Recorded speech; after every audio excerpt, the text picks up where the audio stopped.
नमस्कार, आप सभी का स्वागत डीडी न्यूज पर। आपके साथ मैं हूं मुकुल शर्मा। आपको बताएंगे इस वक्त की बड़ी और अहम खबरें, लेकिन सबसे पहले नजर डालते हैं हेडलाइंस पर। प्रधानमंत्री नरेंद्र मोदी से उनके आवास पर मिलने पहुंचे रक्षा मंत्री। सूत्रों के अनुसार एनएसए अजीत डोभाल, सेना प्रमुखों और सीडीएस के भी आने की संभावना।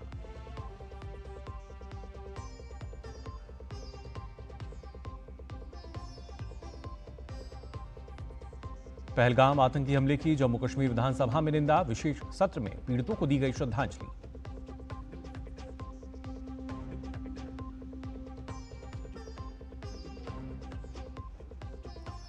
डॉन न्यूज, समा टीवी, जियो न्यूज, देश में 16 पाकिस्तानी यूट्यूब चैनल पर प्रतिबंध। भारतीय सेना और सुरक्षा एजेंसियों के खिलाफ भड़काऊ, झूठे और भ्रामक बयान प्रसारित करने पर हुई कार्रवाई।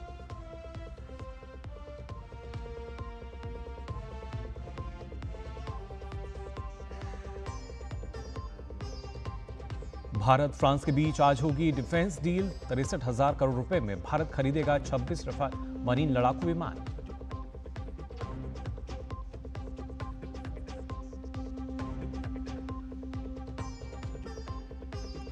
और मोहम्मद यूनुस के खिलाफ लामबंद होने लगे अमेरिका में रहने वाले बांग्लादेशी। आईसीसी, यूएन और इंटरपोल से कार्रवाई की मांग।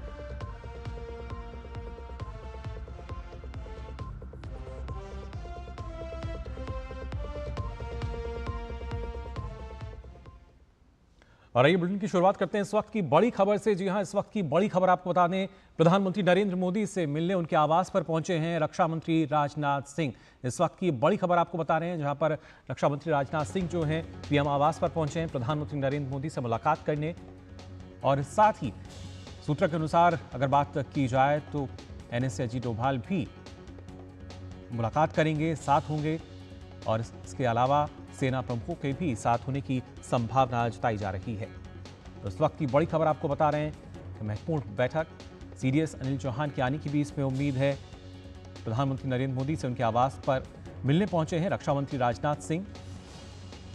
तस्वीरों में भी आप देख सकते हैं किस तरीके से जो झलकत भी है वो बढ़ती हुई नजर आई, हलचल जो है वो तेज होती हुई नजर आई। ना सिर्फ रक्षा मंत्री राजनाथ सिंह यहां पर पहुंचे हैं, बल्कि इसके अलावा अगर हम बात करते हैं एनएसए अजीत डोभाल के भी साथ रहने की जो जानकारी थी वो मिल रही थी। इसके साथ साथ अगर खासतौर से तीनों सेना के जो प्रमुख हैं और सीडीएस के भी आने की संभावना यहाँ पर जताई गई है। फिलहाल आप देख सकते हैं तस्वीरों में ना सिर्फ रक्षा मंत्री राजनाथ सिंह जो हैं वो पहुँच चुके हैं प्रधानमंत्री से मुलाकात करने के लिए।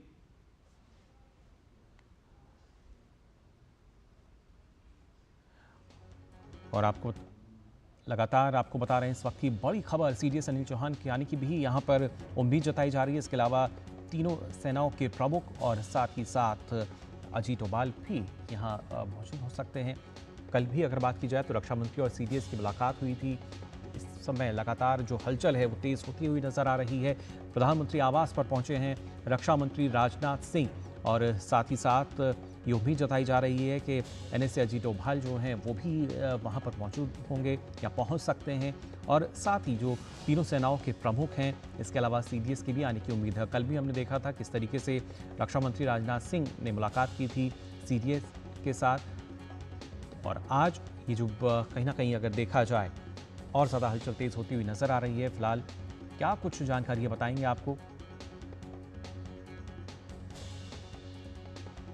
इससे पहले अगर कल की बात की जाए तो रक्षा मंत्री राजनाथ सिंह ने पहलगाम आतंकी हमले के बाद सेना की तैयारियों पर विचार विमर्श के लिए कल प्रमुख रक्षा अध्यक्ष जनरल अनिल चौहान से मुलाकात की थी। रक्षा मंत्री के निवास पर लगभग 40 मिनट तक ये बैठक चली थी, जिसमें मंत्री को सेना की रणनीति और तैयारियों की जानकारी दी गई थी। सीमा सुरक्षा बल के अधिकारी भी बल की तैयारियों से संबंधित मुद्दों पर बैठक के लिए कल दिल्ली में थे। इस बीच भारतीय नौसेना ने कल सफलतापूर्वक पोतरोधी मिसाइल अभ्यास किया और कहा कि वे किसी भी स्थिति से निपटने के लिए पूरी तरीके से तैयार हैं। और आपको बता दें हमारे साथ हमारे संवाददाता अक्षय डोंगरे फिलहाल जुड़े हुए हैं। अक्षय, जानना चाहेंगे क्या कुछ ताज़ा जानकारी मिल पा रही है? राजनाथ सिंह पहुंच चुके हैं प्रधानमंत्री आवास पर।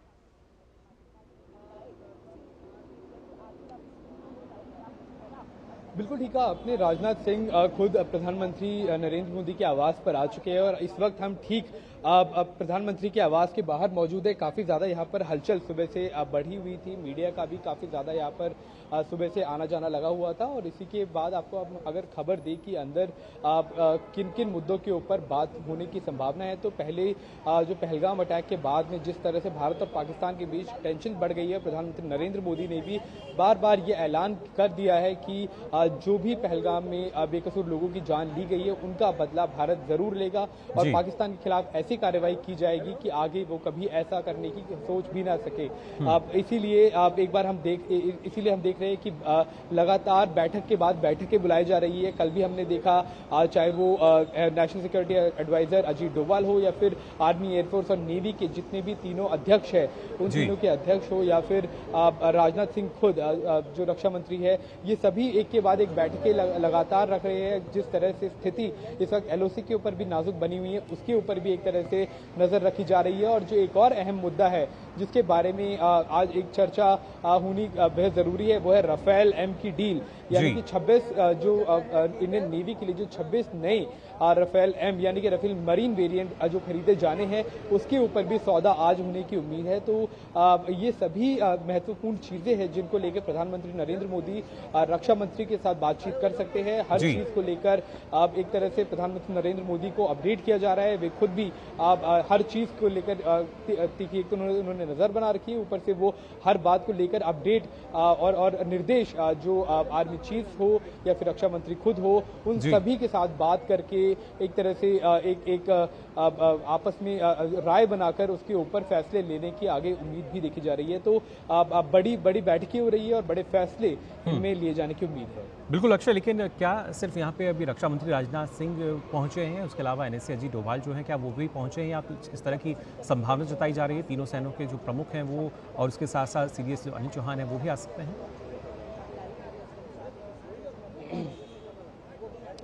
देखिए, असल में बात ऐसी है कि इस वक्त जिस तरह की गतिविधियां, चाहे वो साउथ ब्लॉक हो यानी कि रक्षा मंत्रालय हो या फिर जितने भी आर्मी, एयरफोर्स, नेवी के चीफ्स हो या फिर सीडीएस अनिल चौहान हो, उन सभी की जो इस वक्त प्रायोरिटीज है वो लगातार, और जो एक्टिविटीज है वो लगातार उनमें बदलाव भी हो रहा है हालात को देखते हुए।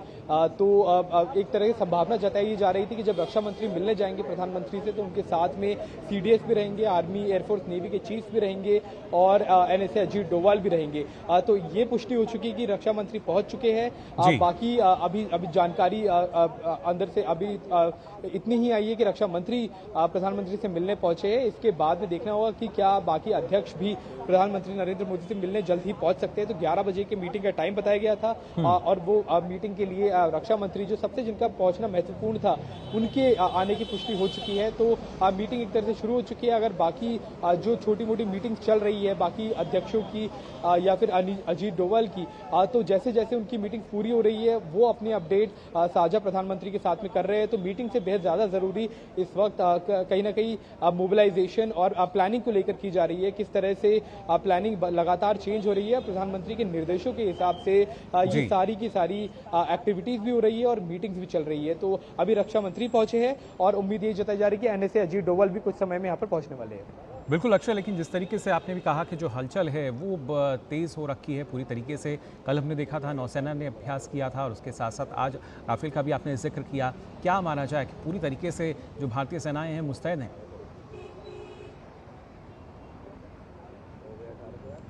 बिल्कुल आपने ठीक कहा। जिस वक्त एलओसी पर हमने देखा कि सीज फायर का उल्लंघन हुआ, उससे भी पहले से भारतीय सेना की तैयारियां पूरी तरह से मुस्तैद थी। हमने देखा आईएनएस विक्रांत को पाकिस्तान के पास में लाकर खड़ा कर दिया गया।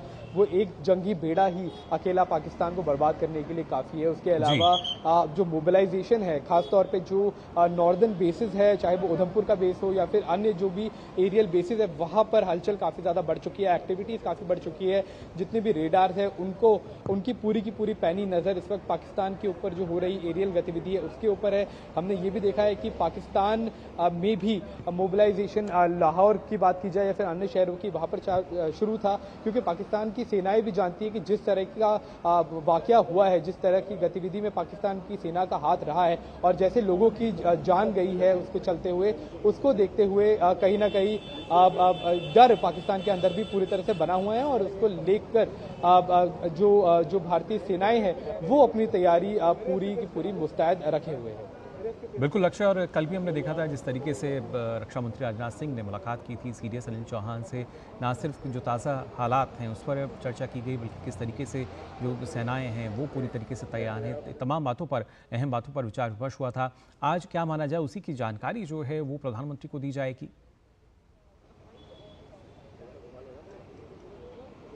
जब से मोबिलाइजेशन देखिए शुरू हुआ है उसके बाद से ही कहीं ना कहीं जंग की तैयारी भी एक कही जा सकती है कि शुरू हो चुकी है।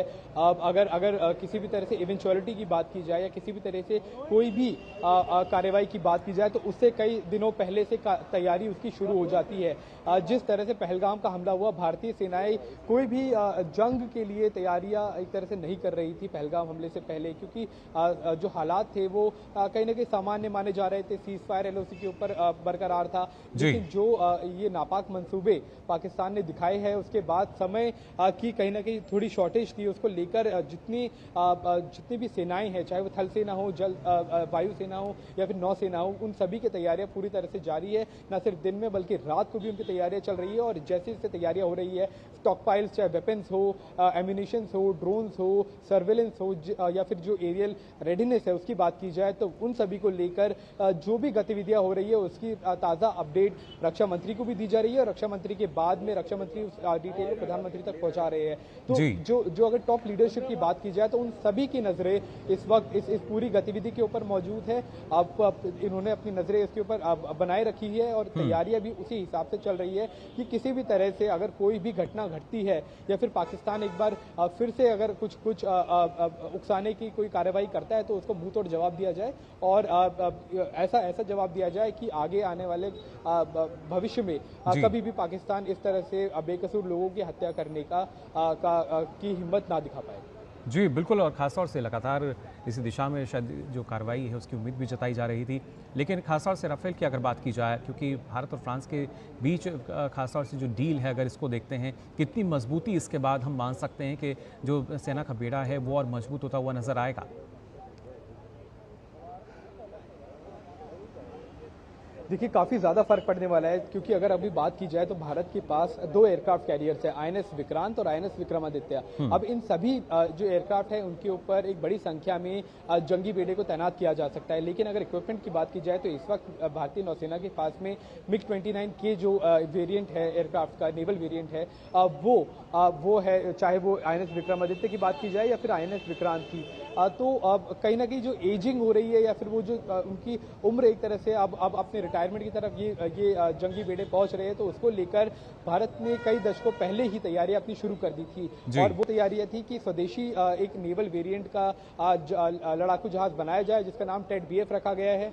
उसकी कई सारे टेस्टिंग हो चुकी है, एक स्केल मॉडल उसका बनाया जा चुका है। तो उसको अभी बनने में और डिप्लॉय होने में तकरीबन मान सकते हैं 10 से 15 साल का वक्त लगेगा। तो इस बीच में जो गैप रहेगा उसको पूरा करने में ये जो राफेल एम रहेंगे ये काफी ज्यादा कारगर साबित होंगे। अगर जो टेक्नोलॉजी की बात की जाए उसको ऑपरेट करने के बाद में भारतीय नौसेना के पास में राफेल एम जैसे एक वेस्टर्न जो एयरक्राफ्ट है उसको ऑपरेट करने का एक्सपीरियंस भी बढ़ जाएगा। तो टेड बीएफ में न सिर्फ टेक्नोलॉजी की एक तरह से बढ़ोतरी होगी, बल्कि जो नौसेना है उसकी जो क्षमता है यानी उसकी जो कैपेबिलिटीज है उसमें भी कई गुना वृद्धि होने की एक तरह से उम्मीद जताई जा रही है। और राफेल एम एक दुनिया का सबसे आधुनिक जो नेवल एयरक्राफ्ट है उनमें से एक माना जाता है। तो राफेल एम के इंडक्शन से भारतीय नौसेना की मजबूती कई गुना बढ़ जाएगी। जी बिल्कुल, काफ़ी ज़्यादा मजबूती जो है वो नज़र आएगी। लेकिन जैसे आपने बताया आईएनएस विक्रांत की अगर बात की जाए, कितनी क्षमता,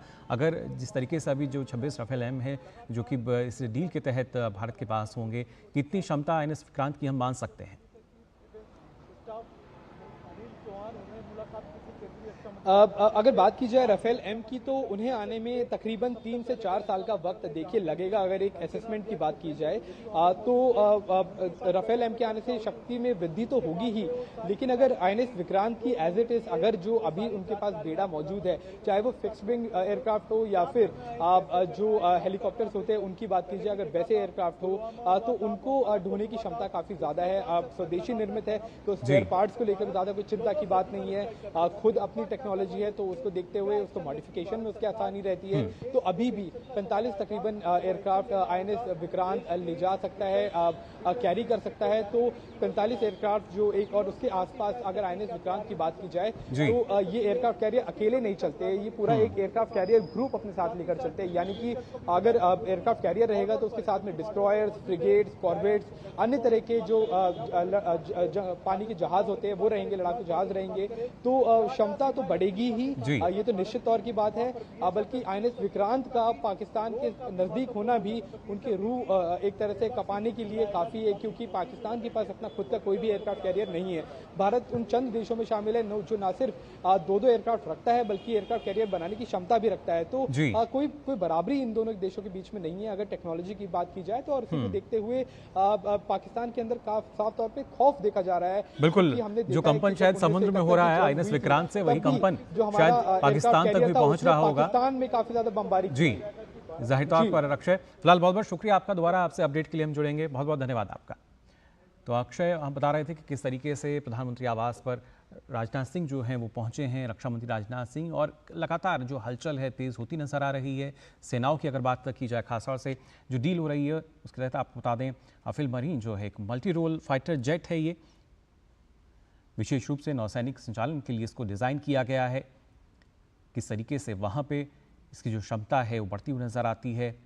राफेल मरीन विमान वाहक पोतों पर तैनात होंगे, यानी जब हम समुद्री सुरक्षा की बात करते हैं, जिसकी बात लगातार प्रधानमंत्री कहते आए हैं, फिर चाहे क्वाड की बात करें या दूसरे अन्य स्थानों पर, और साथ ही साथ INS विक्रांत, INS विक्रमादित्य पर इनकी तैनाती होगी, यानी और ज़्यादा मजबूती जो है वो नज़र आएगी। मजबूत लैंडिंग गियर और एयरफ्रेम इनमें मौजूद हैं, उस वजह से ये और ज़्यादा इनकी मारक क्षमता जो है बेहतर मानी जाती है। रजिस्टर हुक और एकीकृत सीरी इसमें शामिल रहती है, क्योंकि राफेल मरीन यानी राफेल M की जब हम बात करते हैं, नौसैनिक संचालन को ये आसान बनाता है, और उसी वजह से हम देखेंगे कि आने वाले समय में INS विक्रांत और विक्रमादित्य पर इनकी मौजूदगी नज़र आएगी। खारे पानी के वातावरण में संचालन के लिए उपयुक्त माने जाते हैं। ये तमाम इसकी खूबियाँ, मिड एयर फ्यूलिंग की भी सुविधा उपलब्ध है, यानी हवा में जब ईंधन की बात हम करते हैं तो ये सुविधा भी इसमें मौजूद है। और ख़ासतौर से इसकी लंबाई जो है 50.1 फीट और वजन करीब 15,000 किलोग्राम है। साथ ही आपको बता दें, एक या दो पायलट द्वारा इसका संचालन किया जा सकता है, और ख़ासतौर से जब ये भारत में यहाँ तैनात होंगे, उन्नत इलेक्ट्रॉनिक्स और सेंसर से पूरी तरीके से लैस होंगे। आज के समय में जब हम बात करते हैं तो अपडेटेड अगर कहा जाए पूरी तरीके से, राफेल M समंदर में भारत की ताकत को बढ़ाता हुआ नज़र आएगा, और कहीं ना कहीं जो समुद्री सुरक्षा की हम बात करते हैं वो और भी ज़्यादा सार्थक होती हुई नज़र आएगी। फिलहाल खबरों का सिलसिला आगे भी जारी रहेगा, लेकिन हम यहाँ रुक रहे हैं एक छोटे से ब्रेक के लिए।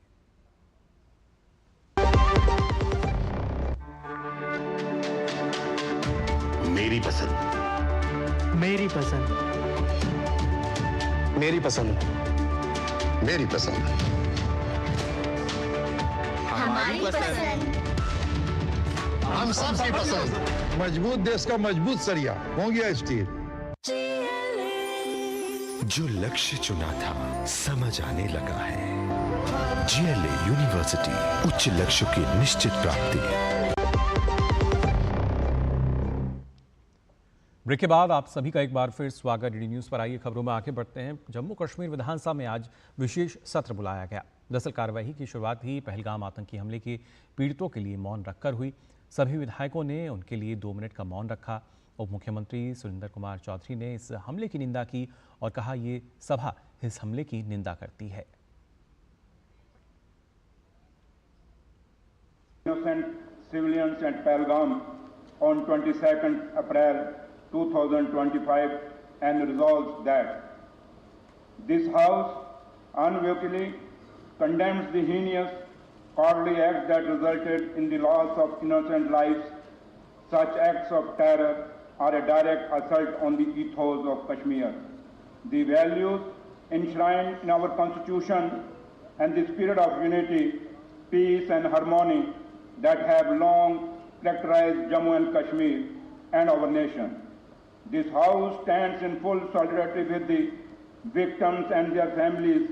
We extend our deepest condolences to those who have suffered irreparable loss and affirm our collective resolve to share in their grief and support them in their hour of need. वहीं भारत सरकार ने जम्मू कश्मीर में दुखद पहलगाम आतंकवादी घटना की पृष्ठभूमि में भारत, उसकी सेना और सुरक्षा एजेंसियों के खिलाफ भड़काऊ और सांप्रदायिक रूप से संवेदनशील सामग्री, झूठे और भ्रामक बयान और गलत सूचना प्रसारित करने के लिए डॉन न्यूज़, समा टीवी, जियो न्यूज़ सहित 16 पाकिस्तानी यूट्यूब चैनल पर प्रतिबंध लगा दिया है। साथ ही फेसबुक और इंस्टाग्राम पर भी नज़र रखी जा रही है सरकार की जो भ्रामक खबरें दे रहे हैं। 16 पाकिस्तानी यूट्यूब चैनल्स हैं जिन पर प्रतिबंध लगाया है और आतंक पर एक तरीके की डिजिटल स्ट्राइक इसको माना जा रहा है कि किस तरीके से ना सिर्फ जो भारत के खिलाफ झूठी भ्रामक जानकारी फैला रहे थे उन पर पूरी तरीके से प्रतिबंध लगाया गया है। 16 पाकिस्तानी यूट्यूब चैनल हैं ये जिन पर भारत सरकार की तरफ से अब इन पर बैन लगाया गया है, प्रतिबंधित इनको किया गया है, क्योंकि जिस तरीके से पहलगाम हमले की लगातार पूरे विश्व में निंदा हो रही थी, वहीं पर ये पाकिस्तानी 16 यूट्यूब चैनल जो कि भारतीय सेना पर ही सवाल उठा रहे थे। और वहीं पाकिस्तान की ओर से जम्मू कश्मीर में लगातार संघर्ष विराम का उल्लंघन भी किया जा रहा है।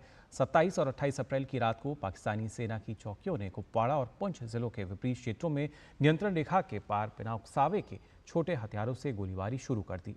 भारतीय सैनिकों ने तेजी से प्रभावी ढंग से इसका जवाब दिया।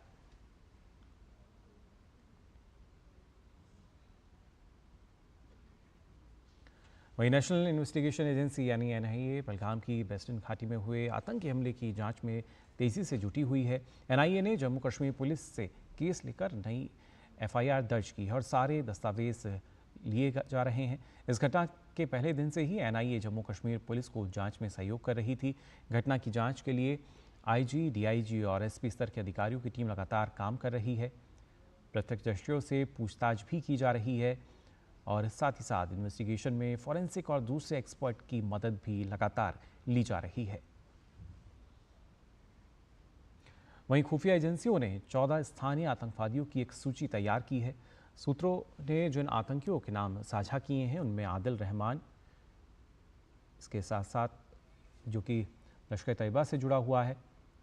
इसके अलावा अगर बात की जाए आसिफ अहमद शेख, ज़िला अवंतीपुरा, इसका संबंध भी जैश मोहम्मद से बताया जा रहा है।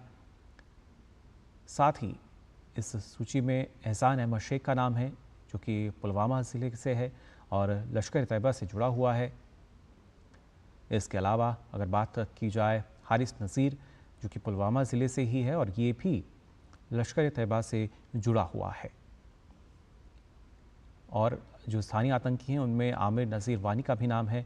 पुलवामा ज़िले का आमिर नज़ीर जो कि जैश मोहम्मद से जुड़ा हुआ है।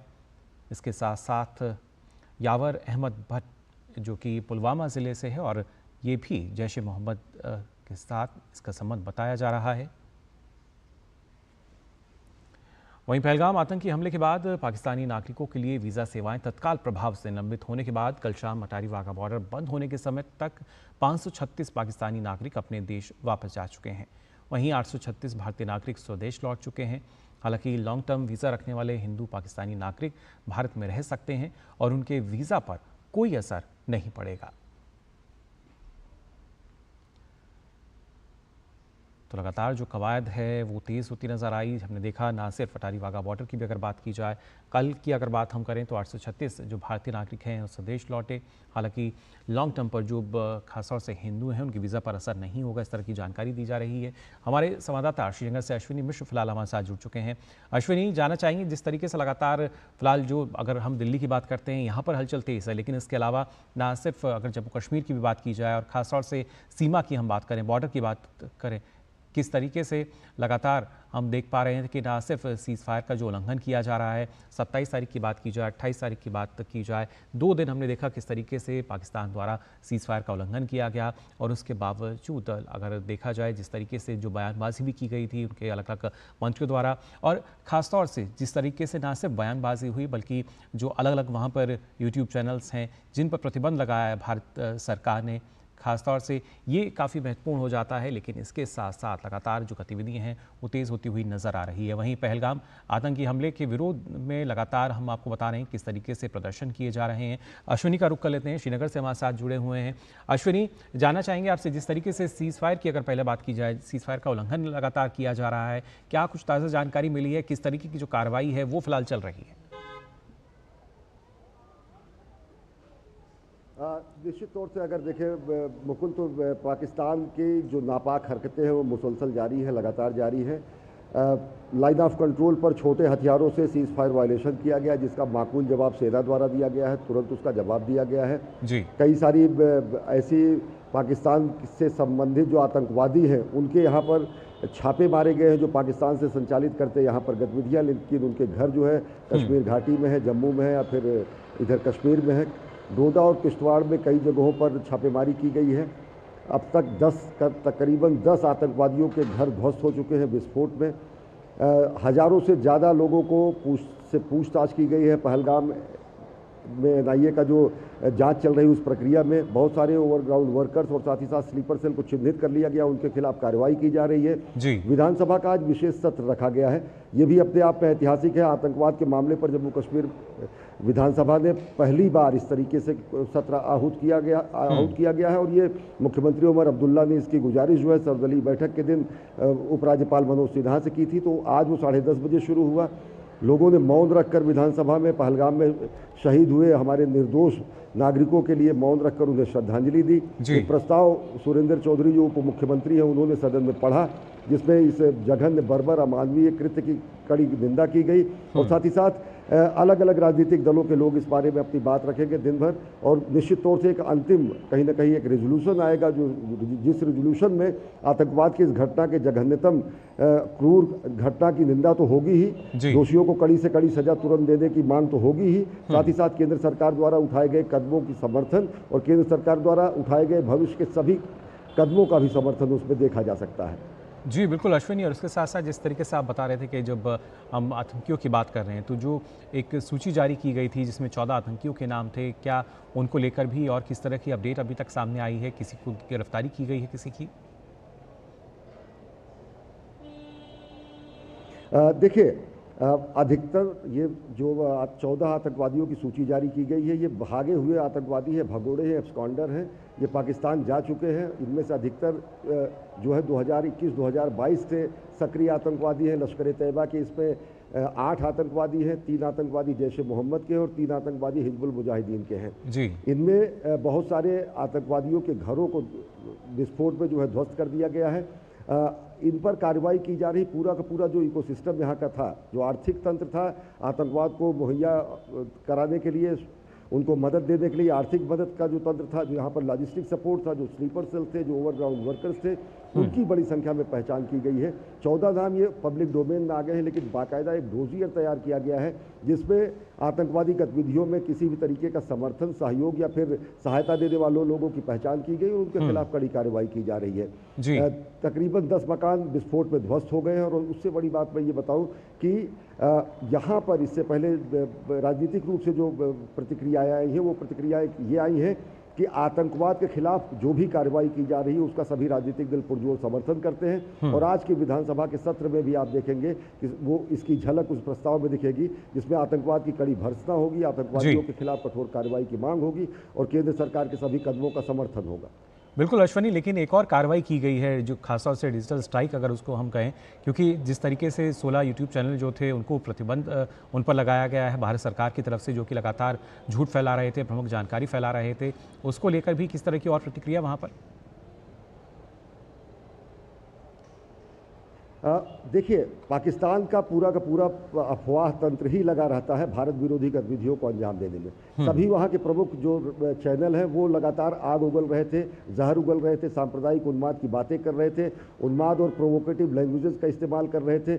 यहाँ तक कि इस घटना के बारे में जो दर्ज FIR है, FIR की टाइमिंग पर भी सवाल खड़े कर रहे थे। तो आप देख सकते हैं कि चाहे वो जियो न्यूज़ हो, चाहे वो ARY हो, चाहे वो शमा न्यूज़ हो, तकरीबन 16 यूट्यूब चैनलों को भारत सरकार ने तत्काल प्रभाव से से गृह मंत्रालय के रिकमेंडेशन पर उसको बंद कर दिया है। जी। घृणा फैलाना, विद्वेष फैलाना, सेना के खिलाफ अपमानजनक टिप्पणी करना और साथ ही साथ यहाँ पर घाटी में फैले हुए अपने जो आतंकवादी तंत्र है उनको कहीं ना कहीं इस तरीके से उनका समर्थन करना, तो साफ तरीके से ये था कि इस तरीके की जो उन्माद भरी बातें हैं उसको कतई सहन नहीं किया जा सकता है।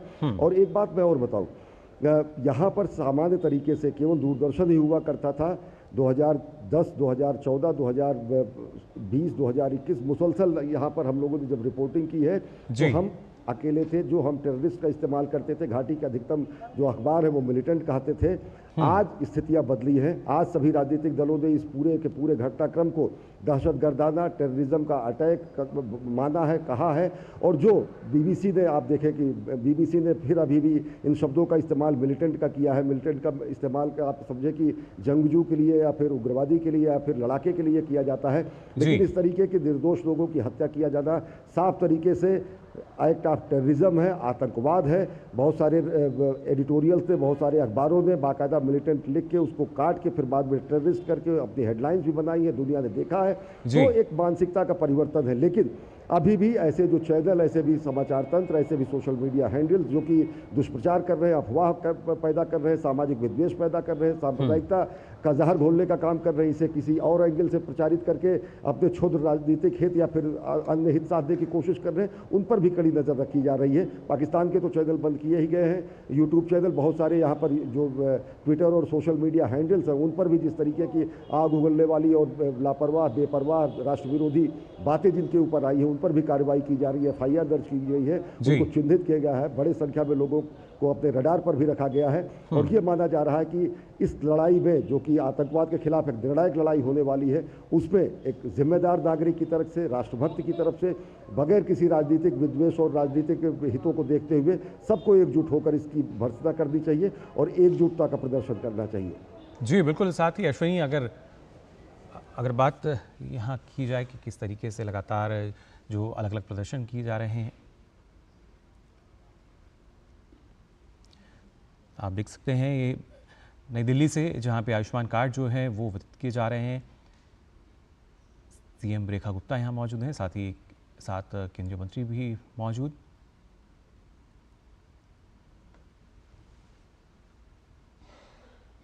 जो वृद्ध हैं उनको लगातार आयुष्मान कार्ड जो हैं वितरित किए जा रहे हैं। विश्व की सबसे बड़ी योजनाओं में से एक, जब आयुष्मान भारत योजना की हम बात करते हैं, और अब से पहले दिल्ली के जो नागरिक हैं उनको इसका लाभ नहीं मिल पाता था, लेकिन अब इसका लाभ मिलना शुरू हो चुका है और उन्हीं के जो कार्ड हैं, आयुष्मान कार्ड जो हैं, वो वितरित किए जा रहे हैं।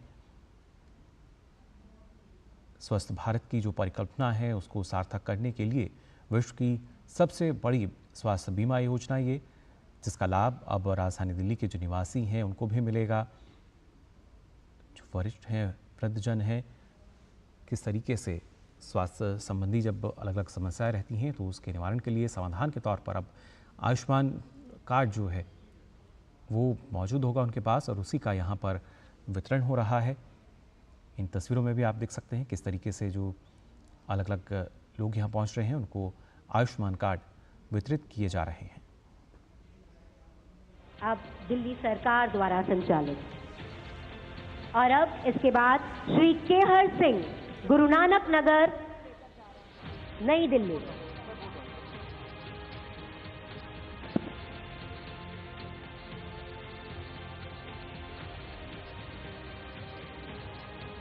श्री केहर सिंह जी कार्ड लेने के लिए पहुंचते हुए, और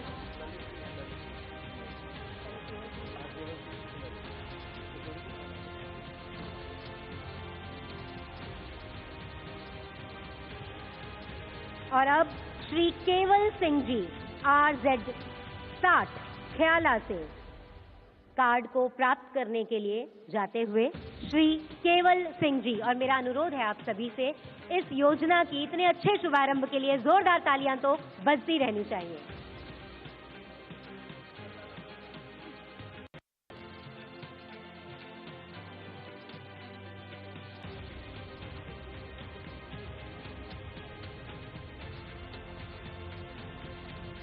और अब श्री ललित कुमार पहाड़गंज करोल बाग से पहुंच रहे हैं कार्ड का लाभ लेने के लिए, उस कार्ड को प्राप्त करने के लिए।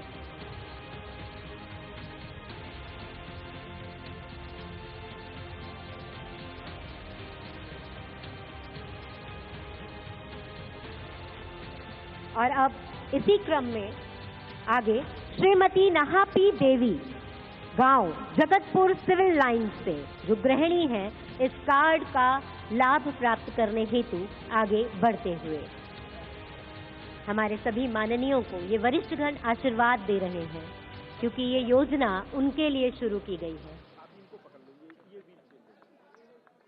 अगले हैं श्री महेंद्र कुमार पाठक जी शकरपुर से। श्री महेंद्र कुमार पाठक जी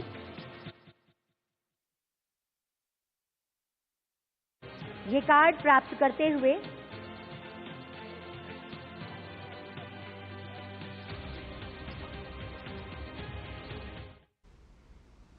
तो राजधानी दिल्ली के जो नागरिक हैं अब उनको भी आयुष्मान भारत योजना का लाभ मिलेगा और उसी का जो कार्यक्रम है उसमें उन लोगों को कार्ड फिलहाल वितरित किए जा रहे हैं। फिलहाल बुलेटिन में हम यहाँ रुक रहे हैं, छोटे से ब्रेक के लिए जल्द लौटते हैं। बिजली का बिल, किराना, स्कूल फीस सब हो गया। बन गया बजट? हाँ, 5,000 बच गए। तो नई साड़ी ले ले ना, पिछले महीने तो ली थी। एक और नहीं, पहले बजट बनाओ, फिर छोटी छोटी बचत को बैंक में सेव करो और पैसों को बढ़ते देखो। बड़ी है। जाओ भाई। आरबीआई कहता है वित्तीय समझदारी समृद्ध नारी। जब धरती चीर कर निकलता है लोहे का पत्थर और मिलता है मोंगिया के जोश से, फिर तपता है, पिघलता है और बनता है फौलाद। अब होता है सरिया सारी खूबियों के साथ। मोंगिया स्टील, मजबूत देश का मजबूत सरिया। ब्रेक के बाद आप सभी का एक बार फिर स्वागत। डी न्यूज़ पर आइए खबरों में आगे बढ़ते हैं। दिल्ली के प्रतिष्ठित जवाहरलाल नेहरू यूनिवर्सिटी के छात्र संघ चुनाव में एक बार फिर लेफ्ट का परचम लहराया है। वहीं दूसरी तरफ एबीवीपी की लगभग एक दशक बाद वापसी हुई है। एबीवीपी के खाते में संयुक्त सचिव का पद आया है। देर रात जारी नतीजों के अनुसार अध्यक्ष पद पर आइसा डीएसएफ गठबंधन उम्मीदवार नीतीश कुमार ने जीत हासिल की। नीतीश कुमार के खिलाफ एबीवीपी की उम्मीदवार शिखा स्वराज ने काफ़ी देर तक बढ़त बनाए रखी। 3 प्रमुख पदों पर लेफ्ट उम्मीदवारों की जीत हुई है। इसमें अध्यक्ष, उपाध्यक्ष और महासचिव का पद शामिल है। इस बार के चुनाव में लेफ्ट से जुड़े छात्र संगठनों का गठबंधन काफ़ी हद तक अलग थलग दिखाई दिया।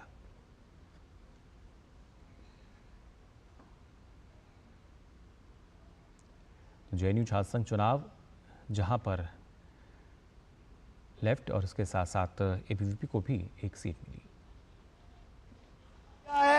जिस तरह से वामपंथ की हालत यहाँ पस्ती हुई है, जॉइंट सेक्रेटरी हम जो लोग जीते हैं, बाकी सीटों में जिस तरह की टक्कर रही है और जिस तरह के काउंसलर जीत के आए, ये जेएनयू में जो वामपंथी लाल रंग का दम भरते थे, जो गढ़ होने का दम भरते थे, वो टूट चुका है, भगवा लहरा चुका है। 2015 में हम लोग जॉइंट सेक्रेटरी जीते थे, 2025 एक दशक बाद में हम लोग फिर से लौट रहे हैं और इस बार हमारी लड़ाई पूरे वामपंथ से थी और हम लोग जीतकर फिर से वापस आए और इस बार जो जीत कर आए, आगे 4 सीटें जीत कर आएंगे।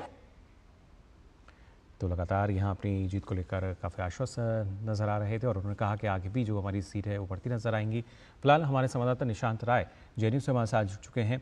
निशांत, क्या माना जाए, 10 साल बाद वापसी वहाँ पर एबीवीपी की हुई है और जिस तरीके से जो संयुक्त सचिव हैं उनको सुना हमने, उम्मीद यही है कि इस बार भी जो मुकाबला था वो काफ़ी शायद टक्कर का रहा और आने वाले समय में और बदलाव जो है वो देखने को मिलेगा। देखिए, इस बार का मुकाबला काफी दिलचस्प रहा क्योंकि जब तक काउंटिंग चूंकि 5,500 वोटों की होनी थी और 4800 वोटों तक लगातार एबीवीपी के जो सेंट्रल पैनल है इसने बढ़त बनाई हुई थी। हालांकि उसके बाद जो वोट थे उसमें एबीवीपी का सेंट्रल पैनल पीछे हुआ और संयुक्त सचिव की सीट जो है वो एबीवीपी के खाते में आई। इसके अलावा अगर देखा जाए तो जो काउंसलर होते हैं हॉस्टल्स के, उसमें एक बड़ी जीत एबीवीपी को मिली है और 42 में से 23 सीटें एबीवीपी ने जीती है, मतलब 50% से ज्यादा। और जेएनयू में ऐसा नामुमकिन हुआ करता था। हालांकि अगर पिछले साल की बात करें तो 18 सीटें जीती थी और संयुक्त सचिव की बात करें तो सौरभ शर्मा 2015 में एबीवीपी से जीते थे और जेएनयू जो कि वामपंथ का गढ़ कहलाता है यहाँ पर आज एबीवीपी सिंगल लार्जेस्ट पार्टी बन चुकी है।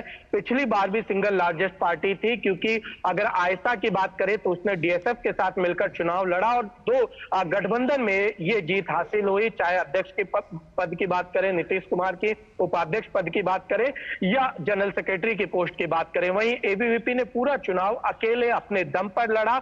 उसके बावजूद भी कड़ी टक्कर देते आए और अगर वोट का अंतर देखेंगे तो बहुत ज्यादा सेंट्रल पैनल में भी नजर नहीं आएगा। तो ऐसे में कहा जा सकता है कि जेएनयू में जो राजनीति कही जाती थी लेफ्ट की, वो धीरे धीरे खत्म होती हुई नजर आ रही है और एबीवीपी अपना वर्चस्व जो है वो बढ़ाता हुआ नजर आ रहा है। जी बिल्कुल निशांत, अगर देखा जाए जिस तरीके से कहीं ना कहीं जो लेफ्ट है वो ना सिर्फ लेफ्ट बल्कि राइट भी हम कह सकते हैं, क्योंकि काफ़ी ऐसे सदस्य रहे जो खासतौर से अलग थलग दिखाई दिए और उसी का परिणाम जो है वो शायद कहीं ना कहीं हम देख भी सकते हैं इन चुनावों में। देखिए, इसमें सबसे महत्वपूर्ण भूमिका रही एबीवीपी के मुद्दों की। जो तमाम बड़े देशव्यापी छात्रों से जुड़े मुद्दे थे जेएनयू में उठाए गए, जेएनयू में लगातार आंदोलन किए गए। आयशा भी लगातार आंदोलन करती रही है, ऐसा नहीं ऐसा है, लेकिन उसके बावजूद एबीवीपी जो है वो छात्रों के जो महत्वपूर्ण मुद्दे थे उनको लेकर जेएनयू में काफी सक्रिय नजर आई। और रही बात चाहे वीसी का घेराव करने की या तमाम मुद्दों पर प्रॉक्टर का घेराव करने की, छात्रों के मुद्दों को आगे बढ़ चढ़ के रखने की, राष्ट्रवादी मुद्दों पर यूनिवर्सिटी कैंपस में अन्य छात्रों को जोड़ने की, तो इन सभी का असर है कि आज एबीवीपी जेएनयू में अगर काउंसलर की बात की जाए तो 50% से ज्यादा एबीवीपी ने जीते, जो कि एक ख्वाब हुआ करता था। खासकर एसआईएस में 2 सीटें जीतना ये दिखलाता है कि एसआईएस जो कि वामपंथ का गढ़ कहा जाता है, 2 सीटें काउंसलर की वहां पर जीती। अपने आप में दिखलाता है कि धीरे धीरे एबीवीपी जेएनयू में अपना प्रचार प्रसार आगे बढ़ा रही है और उम्मीद की जा सकती है कि आने वाले समय में वामपंथी धड़ों को और ज्यादा मेहनत करनी पड़ेगी, नहीं तो जेएनयू के नतीजे जब अगली बार छात्र संघ चुनाव के होंगे तो हो सकता है कुछ और हो। जी बिल्कुल, और आने वाले समय में यही जैसा आप कह रहे हैं कि हो सकता है नतीजे कुछ और हों। जिस तरीके से अब फिलहाल एक शुरुआत जो है उसको हम देख सकते हैं। हालांकि काउंसिल पद पर आपने बताया कि आधी संख्या जो है वो एबीवीपी के यहाँ नज़र आ रही है और उम्मीद यही हम करके चल सकते हैं कि जो कहीं ना कहीं यहाँ पर जितने प्रत्याशी थे उनका भी मानना यही है कि जो भगवा है और ज़्यादा लहराता हुआ नजर आएगा जेएनयू में भी। देखिए, बिल्कुल जो वैभव मीना को हमने सुना, उन्होंने साफ तौर पर कहा कि आने वाले समय में और जीतेंगे। सबसे बड़ी बात है कि संयुक्त सचिव का पद पैनल में चूंकि 4थे नंबर पर होता है, लेकिन एक बड़ी बात है कि एक सिंगल पार्टी के द्वारा, क्योंकि लेफ्ट के जितने भी राजनीतिक दल हैं जो तीसरे नंबर पे भी रहे हैं वो गठबंधन के साथ चुनाव लड़े। पहले नंबर पे आयशा और डीएसएफ गठबंधन के साथ चुनाव लड़े। केवल और केवल एबीवीपी एकमात्र ऐसा संगठन था जो कि अकेले अपने दम पर चुनाव लड़ा, काउंसलर में 50% से ज्यादा ले गया, संयुक्त सचिव का पद ले गया और इसके बाद अगर जनरल सेक्रेटरी और बाकी चीजों की बात की जाए तो वहां पर भी काफी वोटों में काफी कम अंतर रहा है और 4800 वोटों तक एबीवीपी के तमाम प्रत्याशियों की बढ़त दिखलाती है कि किस तरीके से ये चुनाव छात्र संघ चुनाव लड़ा गया है। तो ऐसे में उम्मीद की जा सकती है कि भविष्य में एबीवीपी जो कि जेएनयू में उसके लिए कभी नामुमकिन हुआ करता था, एक काउंसलर की सीट अब 50% से ज्यादा वो जीत कर आई है, तो ऐसे में पैनल में भी हो सकता है कि चमत्कार देखने को मिले। जी बिल्कुल, तो ज़ाहिर तौर पर उम्मीद यही की जा रही है कि शायद जो चमत्कार है वो आने वाले समय में देखने को मिल सकता है। फिलहाल बहुत बहुत शुक्रिया निशांत आपका इस महत्वपूर्ण जानकारी के लिए।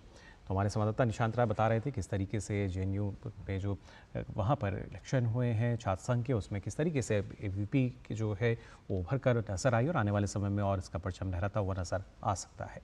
आगे बढ़ते हैं, आपको बता दें राष्ट्रपति भवन में आज शाम पद्म पुरस्कार वितरण समारोह आयोजित किया जाएगा।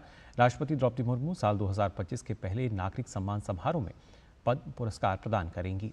पद्म पुरस्कार भारत सरकार द्वारा दिए जाने वाले सर्वोच्च नागरिक सम्मानों में से एक है जो विभिन्न क्षेत्रों में उत्कृष्ट योगदान वाले व्यक्तियों को सम्मानित करने के लिए प्रदान किए जाते हैं। ये पद्म पुरस्कार 3 श्रेणियों में प्रदान किए जाते हैं: पद्म विभूषण, पद्म भूषण और पद्मश्री। ये सम्मान कला, साहित्य, शिक्षा, विज्ञान, खेल, सामाजिक सेवा, सार्वजनिक कार्य, चिकित्सा, व्यापार और उद्योग जैसे विविध क्षेत्रों में दिए जाते हैं।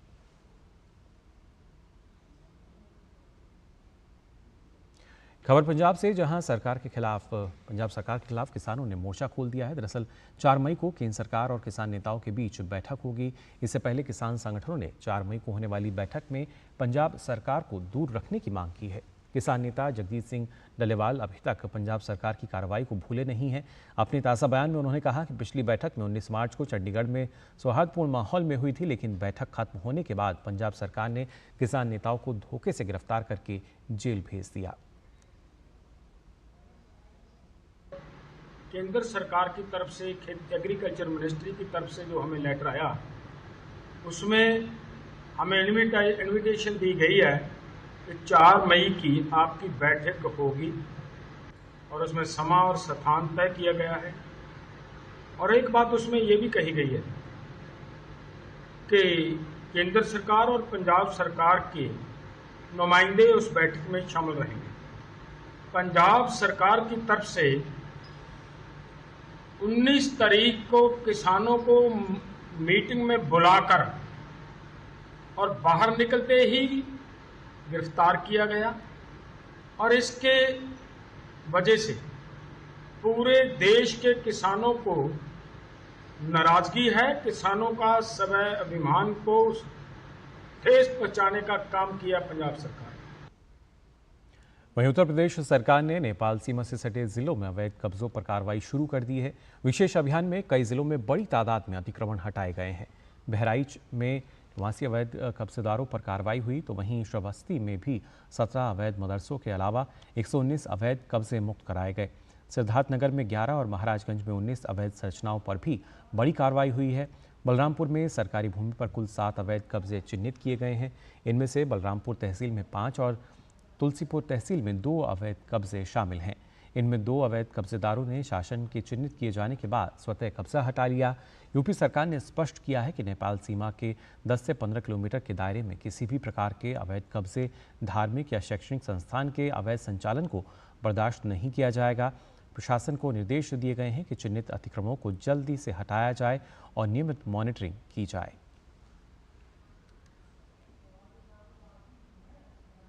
और वहीं संभल की शाही जामा मस्जिद बनाम हरिहर मंदिर मामले में आज सुनवाई है। याचिकाकर्ता ने दावा किया है कि संभल शाही जामा मस्जिद असल में हरिहर मंदिर है। 8 याचिकाकर्ताओं की ओर से दायर याचिका सिविल जज सीनियर डिवीज़न में पिछले साल दाखिल की गई थी। इस मामले में इलाहाबाद हाईकोर्ट और संभल की जिला अदालत दोनों में आज सुनवाई होगी। दरअसल मस्जिद कमेटी ने हाईकोर्ट में याचिका दायर की थी। मस्जिद कमेटी का कहना है कि संभल की शाही जामा मस्जिद में हो रहे सर्वे से उनके धार्मिक अधिकारों में हस्तक्षेप हो रहा है। संभल की सिविल सीनियर डिवीज़न कोर्ट में सुनवाई के मद्देनजर सुरक्षा एवं शांति व्यवस्था बनाए रखने के लिए पुलिस फोर्स तैनात है। चंदौसी क्षेत्र की सीसीटीवी कैमरों से पुलिस प्रशासन लगातार निगरानी कर रहा है। उधर कलकत्ता उच्च न्यायालय ने आज 32,000 प्राथमिक शिक्षकों की नियुक्तियां रद्द करने के खिलाफ दायर याचिका पर सुनवाई करेगा। इन अपीलों में पश्चिम बंगाल प्राथमिक शिक्षा बोर्ड और कुछ चयनित शिक्षकों द्वारा दायर याचिकाएं शामिल हैं, जो एकल पीठ के उस आदेश को चुनौती देती हैं जिसमें इन शिक्षकों की नियुक्तियां रद्द करने का निर्देश दिया गया था। पहले ये मामला न्यायमूर्ति सोमेन सेन और न्यायमूर्ति स्मिता दास की पीठ को सौंपा गया था। हालांकि न्यायमूर्ति सोमेन सेन ने व्यक्तिगत कारणों का हवाला देते हुए मामले की सुनवाई से खुद को अलग कर लिया। इसके बाद मामला मुख्य न्यायाधीश TS शिवगणम के पास भेजा गया, जिन्होंने इसे न्यायमूर्ति तपोव्रत चक्रवर्ती की अध्यक्षता वाली नई डिवीज़न बेंच को सौंपा।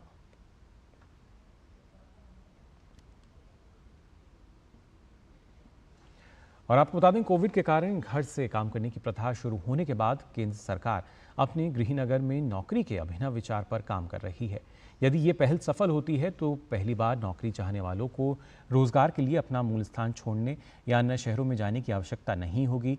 जानकारी के अनुसार केंद्र सरकार अपने मूल शहरों में नौकरियों के लिए एक प्रणाली विकसित कर रही है। श्रम मंत्रालय स्थान और कौशल के आधार पर नौकरियों को फिल्टर करने के लिए एक प्रणाली बना रहा है। विभाग PM गति शक्ति पोर्टल पर नौकरी के आंकड़ों की मैपिंग कर रहा है। एक मोबाइल ऐप युवाओं को 20 से 40 किलोमीटर के दायरे में नौकरी खोजने में मदद करेगा।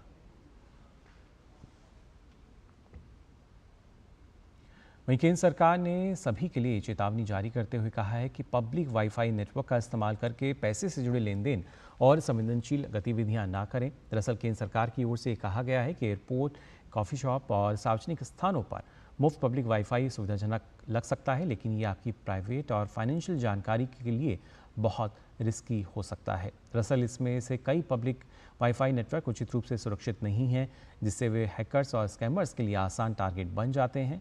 इलेक्ट्रॉनिक्स और आईटी मंत्रालय के तहत काम करने वाली agency Indian computer emergency response team ने ये नया रिमाइंडर जारी किया है।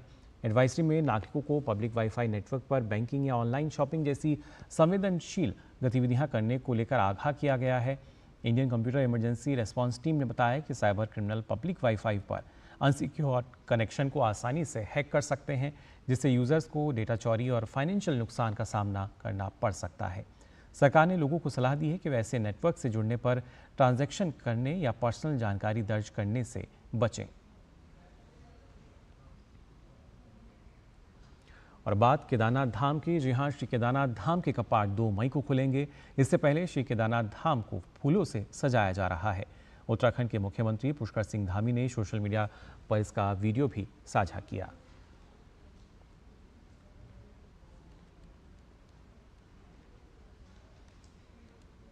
चारधाम यात्रा को लेकर उत्तराखंड सरकार की तैयारियां अंतिम चरण में हैं। उत्तराखंड के मुख्यमंत्री पुष्कर सिंह धामी ने आज यात्रा की तैयारियों पर संबंधित जिलों के अधिकारियों के साथ वर्चुअल बैठक की। हर साल की तरह इस बार भी बाबा केदारनाथ, बद्रीनाथ, गंगोत्री और यमुनोत्री धाम के दर्शन के लिए लाखों श्रद्धालुओं के पहुंचने का अनुमान है। चारधाम यात्रा आधिकारिक तौर पर 30 अप्रैल से शुरू होगी।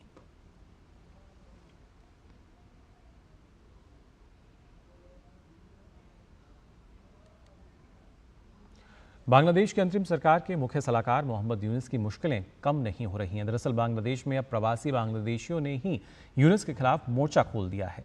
आईसीसी, यूएन के बाद अब इंटरपोल में भी यूनुस की याचिकाएं दायर की गई हैं, जिसमें यूनुस पर मानवीय हिंसाओं के खिलाफ रेड नोटिस जारी करने की मांग की गई है। साथ ही इस याचिका में यूनुस को आतंकवादियों की मदद करने का आरोप उस पर लगाया गया है। कहा गया है कि नई सरकार आने के बाद उन्होंने देश की जेलों से 700 से ज़्यादा आतंकियों को छोड़ दिया।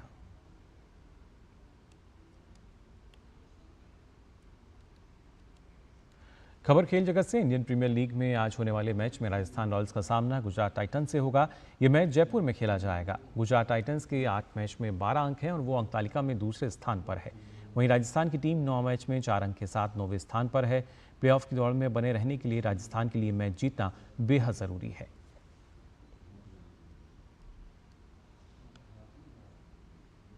वहीं लिवरपूल ने 20वीं बार इंग्लिश प्रीमियर लीग का खिताब जीत लिया है। इसके साथ ही लिवरपूल ने सबसे ज़्यादा बार ईपीएल जीतने के मैनचेस्टर यूनाइटेड के रिकॉर्ड की बराबरी कर ली है। लिवरपूल ने टॉटनहैम को 5-1 से मात दी। इस जीत के साथ लिवरपूल का ईपीएल चैंपियन बनना तय हो गया है। बात मध्य प्रदेश की, जहां के श्योपुर स्थित कूनो नेशनल पार्क में नए मेहमान आए हैं। चीता नीरवा ने 5 शावकों को जन्म दिया है। नए आए शावकों पर निगरानी रखी जा रही है। दरअसल मध्य प्रदेश के जंगलों में चीतों की दहाड़ फिर से सुनाई देने और चीतों पुनर्वास के लिए चीता प्रोजेक्ट शुरू किया गया है। इसके तहत साउथ अफ्रीका के नामीबिया से चीतों को लाया गया था। अब ये चीते यहाँ अपना कुनबा बढ़ा रहे हैं। नए मेहमानों के आने से चीता री इंट्रोडक्शन प्रोग्राम में मील का पत्थर साबित होगी।